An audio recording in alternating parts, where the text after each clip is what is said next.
Hey guys, it's Jeff, and today Apple did in fact release iOS 12.1.3 Beta 4, and this is actually the second update of this week.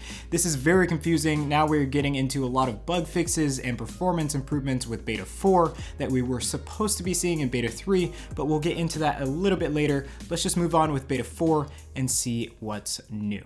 Before we get started though, make sure to check out Setup. Setup is a Mac application that gives you access to over 130 paid and subscription-based apps, all for just $10 a month. For me, there was already 10 apps that I was already using that are available via Setup, and now I'm saving just about $50 a month by just subscribing to Setup. So check out the link down below to find out more and start trying Setup today.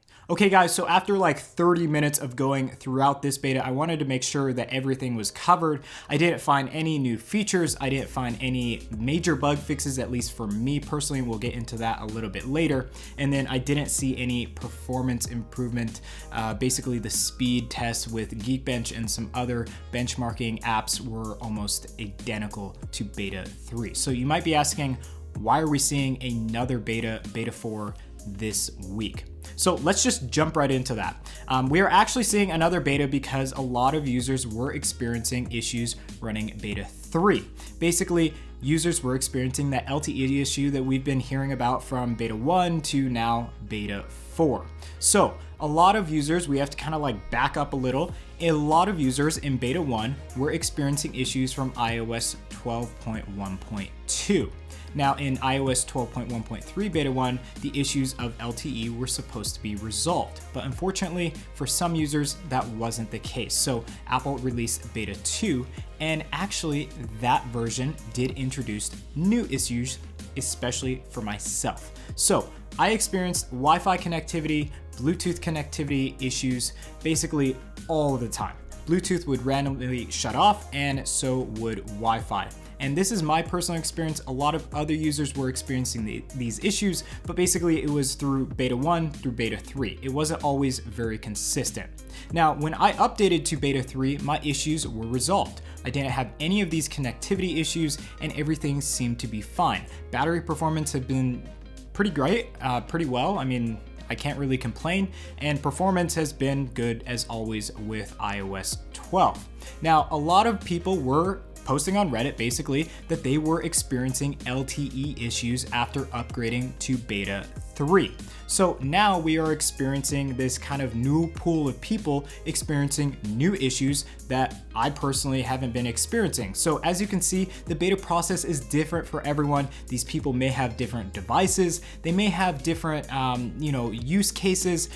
It doesn't really matter because we are on a beta and everything is going to be a different experience for everyone. So my recommendation for you guys is, if you don't have any issues right now, stay on the beta that you are on. Basically, Beta 4 doesn't introduce anything new. These are bug fixes for people who have these issues in Beta 3, Beta 2, Beta 1. Now, if you have the issues, there's really no hurt in upgrading to Beta 4. Maybe it will solve your issue. We will have to wait and see. Go on Reddit, go on the tech review forum to find out if Beta 4 will solve some people's issues with LTE connectivity. Obviously, that's a very serious bug. Basically, LTE goes out and you can't use your LTE. So obviously that's a serious issue. But for me personally, I haven't had any issues on Beta 3 and now running Beta 4 for the past like 30, 40 minutes. I haven't been experiencing anything whatsoever. So my personal recommendation for you is, do not update if you don't have any issues whatsoever and you are on the betas. If you are on the betas and you are having issues, there's really no hurt in updating. You might as well just give it a shot and see if Beta 4 will solve your issues. Now, if you aren't on the beta whatsoever and you want to check out maybe some new features or maybe some performance boost or anything like that, you're not going to get it in iOS 12.1.3 betas. The beta process here is simply to fix bugs that were found in iOS 12.1.1 and iOS 12.1.2. So, I mean, you're not really going to get anything out of these betas. You might as well wait for iOS 12.2. So my recommendation for you guys not on the betas, do not update. So guys, thank you so much for watching this update video of iOS 12.1.3 Beta 4. Unfortunately, no major news here, but for those who do have issues, this might be solving those issues. So again, thank you all for watching. If you want to stay up to date, make sure to get subscribed to Tech Review. We'll have updates on all of the iOS content coming to you guys really soon. Hopefully we see iOS 12.2 coming really soon. Anyways, guys, thank you again so much for watching. Make sure to get subscribed to stay up to date, and hopefully we'll be seeing you really soon. So thank you all for watching, and we'll catch you in the next one.